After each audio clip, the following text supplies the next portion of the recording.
오늘은 지리사항 정도 간단히 알아볼 건데요. 일단 시장 자체는 미국이 3대 지수가 세차게 내려갔습니다. 스몰캡보다 나스닥은 4%나 빠졌어요. 상당히 많이 빠졌죠. 어제 미국이 살짝 반등했다가 그것 영향으로 아시아는 뭐 보합 정도로 움직인다 이렇게 봐야 될 것 같은데, 중국은 어제 올라내는 난리였고 유럽장이 약세를 보이더니 미국이 대차게 내려왔습니다. 내려온 이유는 뭐 여러 가지 크게 있는 것 같지는 않고, 여기 보시면 구글하고 마이크로소프트가 이익 발표 전에 세차게 밑으로 아래로 내리꽂았는데, 뭐 인플레이션 압력이 미국의 기업 이익에 부정적인 역할로 작동하고 있는 것 같고요. 그 다음에 중국의 베이징이 또다시 뭐 락다운 얘기 솔솔 나오고 있죠. 그런 부분들 때문에 경기에 충격을 받을 수 있다라고 하는 부분 때문에 주식시장이 대차게 움직인 것 같고, 다만 이제 또 우리 유심히 봐야 될 게, 주식시장도 세차게 내려갔지만 여기 보시면 채권 수익률이 세차게 빠졌습니다. 3개월 국채 수익률은 사실 미국의 기준금리하고 상당히 밀접한 상관관계를 가지고 있거든요. 그래서 거기에 맞춰서 여기 9%, 0.93%까지 올라갔었습니다. 수익률이. 0.5포인트 빅스텝을 5월달에 밟으면 상단이 1%에 근접하거든요. 1%가 되기 때문에 거기에 맞춰서 얘가 움직이고 있었는데 대책에 내려 꽂았습니다. 아래로. 주식시장은 위험 회피하고, 역시 안전자산인 채권도 위험 회피 쪽으로 움직였다 이렇게 보시면 될 것 같고, 달러 인덱스는 지금 계속 윗방향으로 올라가고 있는데 22가 기준금리를 올리기 시작하고 일본도 거기에 반응하면서 이제 긴축 쪽으로 돌아서는 이런 부분이 되기 전까지는 달러 인덱스가 강세를 계속 보일 거라고 봅니다. 다만 원자재 시장은요, 이걸 볼까요? 여기 보시면 중국이 유가가 반등했는데 지금 3% 정도 유가가 올랐습니다. 세차게 내리 꽂았다가 반등하면서 올라갔는데, 중국 당국에서 경제를 위해서 뭔가 경기 부양과 관련된 서포트를 하겠다라고 하는 얘기가 나오면서 유가는 올라갔어요. 그러니까 원자재는 금융시장하고 같은 방향으로 움직이진 않았다 이렇게 이해를 하시면 될 것 같아요. 다만 양쪽 다 단기 변동성이다 이렇게 생각을 하고 있고요.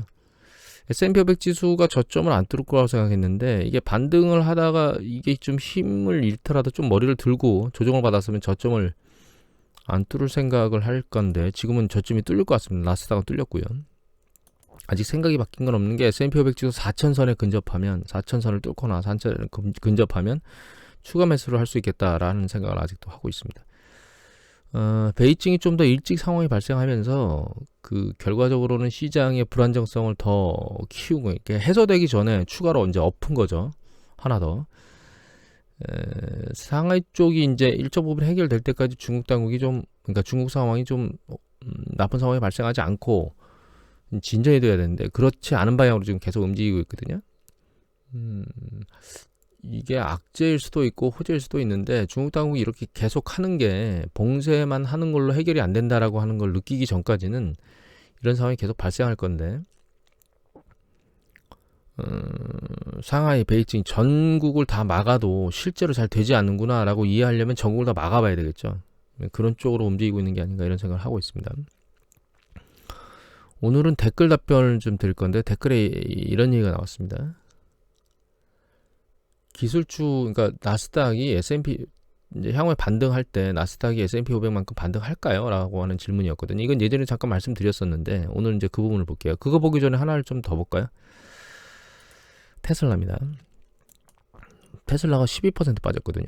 테슬라 장기적으로 놓고 보면 예전에 $800를 못 뚫고 헤매고 있다가 작년도 3분기에 실적이 발표가 제대로 잘 나오면서 급등했었거든요. 그리고 $1000를 뚫고 위로 올라갔었습니다.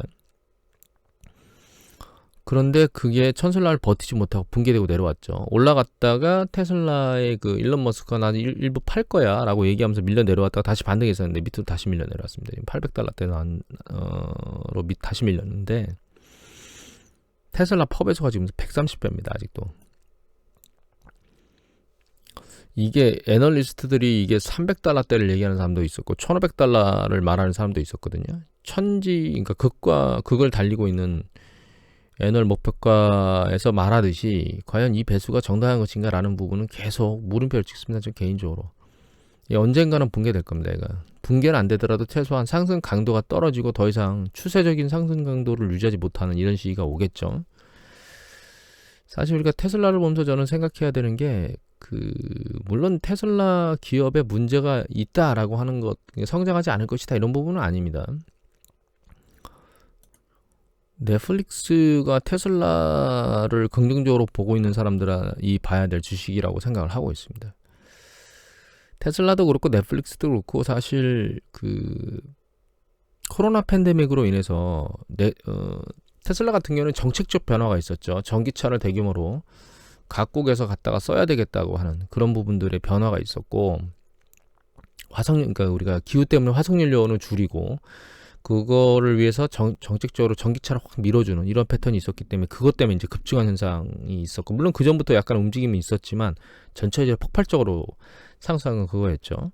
그런데 그 이후에 전기차는 경쟁이 심화되고 여러 기업들이 막 쏟아져 들어오면서 심하게 경쟁을 하고 있죠.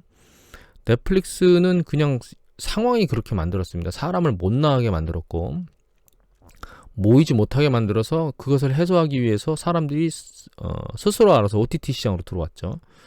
폭발적으로 올라갔고 그것에 맞춰서 여러 OTT 경쟁자들이 밀려 들어왔고 그 끝마무리가 만들어지면서 아래로 붕괴됐거든요. 테슬라가 과연 이 추세를 계속 유지할 수 있을까라고 하는 생각은 저는 계속 물음표입니다. 가장 주된 이유는 퍼배수예요. 이게 너무 높아요. 이게 너무 높다는 점. 넷플릭스도 붕괴되면서요. 이 보시면 지금 이 펍에서 20배거든요. 이 시기에는 얼마였을까요? 이게 지금 $700 갔을 때 언저리에 있을 때가 있었는데 지금 $198거든요. 한 3배 정도 됐겠죠. 한 6, 70배 정도 되지 않았을까요? 물론 여기서는 기대치 때문에 거의만큼, 그러니까 포워드 펄을 따지면 그만큼 나오진 않았었겠지만 여하튼 그래서 테슬라의 긍정론자들이 언젠가는 고배를 마시게 될 겁니다. 다만 그 고배를 마시는 사람은 그 뒤늦게 달려들어간 투자자들이겠죠. 여하튼 우리 댓글 질문사항을 다시 좀 말씀을 드리면, 이게 차트가 이게 캔들 차트입니다. 캔들 차트가 S&P 500 지수고요. 그 다음에 보라색이 나스닥입니다. 그 다음에 파란색이 기술주고요. 노란색이 경기 민감주입니다. 얘를 2009년도 글로벌 금융위기 저점까지 맞춰볼게요. 여기 같이 이걸 맞추는 이유는 여기서 출발점이 똑같아집니다. 그래서 상승 강도를 우리가 볼 수 있거든요.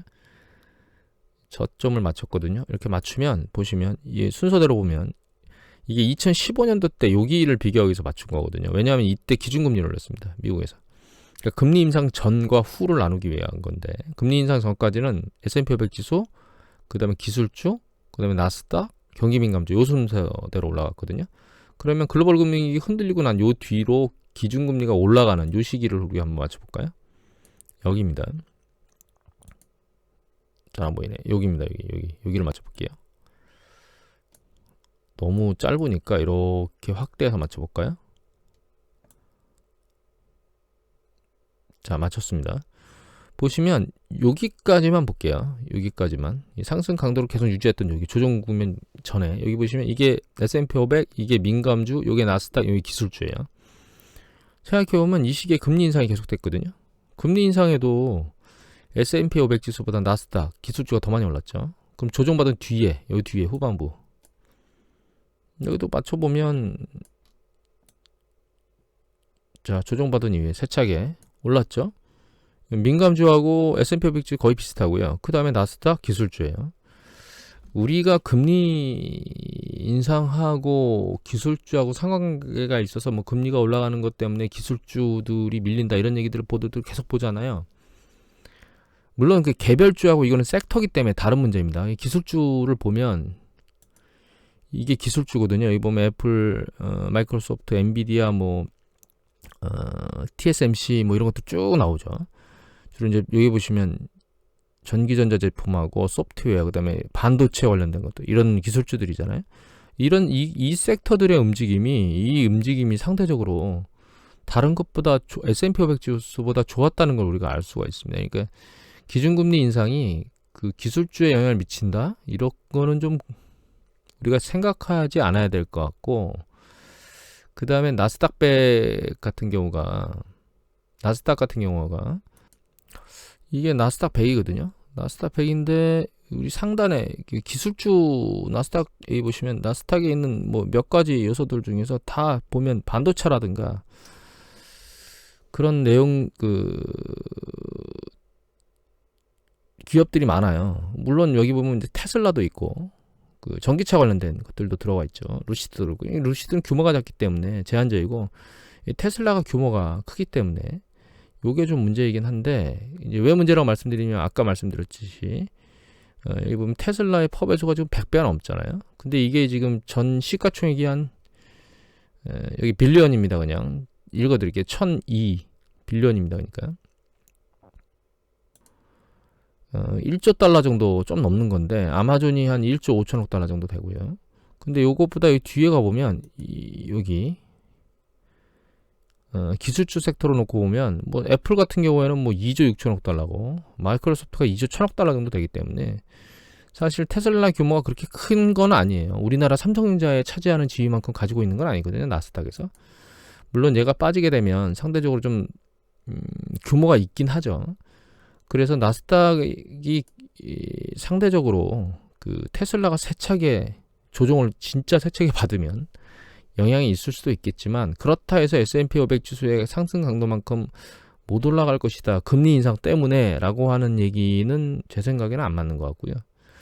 그리고 여기 보면 기술주들의 이제 퍼배수들이 있잖아요. 이 나스닥으로 정리돼서 볼 수 있으면 좋은데 여기는 나스닥으로 별도로 정리하는 게 없어서 그렇습니다. 이 파인비지에서 보는 거는 페인비즈는 나스닥 별도로 보는 게 없어요. 그래서 기술주 중심을 놓고 보면 이 펍에서 그렇게 높지는 않습니다. 보면 자, 이 높은 것도 있지만 이건 시총 규모가 작은 기업이에요. 그래서 상단에 있는 가장 큰 시총 규모 큰 애들 보면 뭐 한 20배 중반에서 30배가 아직 안 되죠. 그런 것들을 놓고 보면 큰 문제가 없지 않겠는가. 굳이 나스닥이 S&P 500 지수보다 하락 강도가 세다고 그래서 소외될 이유가 있겠는가라고 하는 부분들을 한번 생각을 좀 해봐야 됩니다.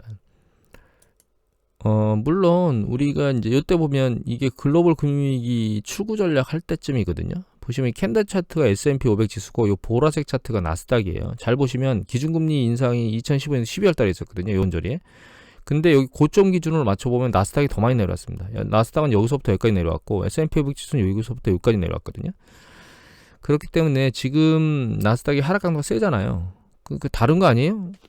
아닙니다. 그렇게 다른 건 아니고 이 편차가 존재하긴 하지만 그렇다고 해서 반등 강도가 약해야 될 이유는 없습니다. 다만 우리가 생각해 봐야 될 거는 IT 버블 때하고는 좀 그러니까 IT 버블 때하고 글로벌 금융위 요 시기를 보면 좀 다른데 주봉 차트를 보면서 제가 그 얘기는 드리겠습니다.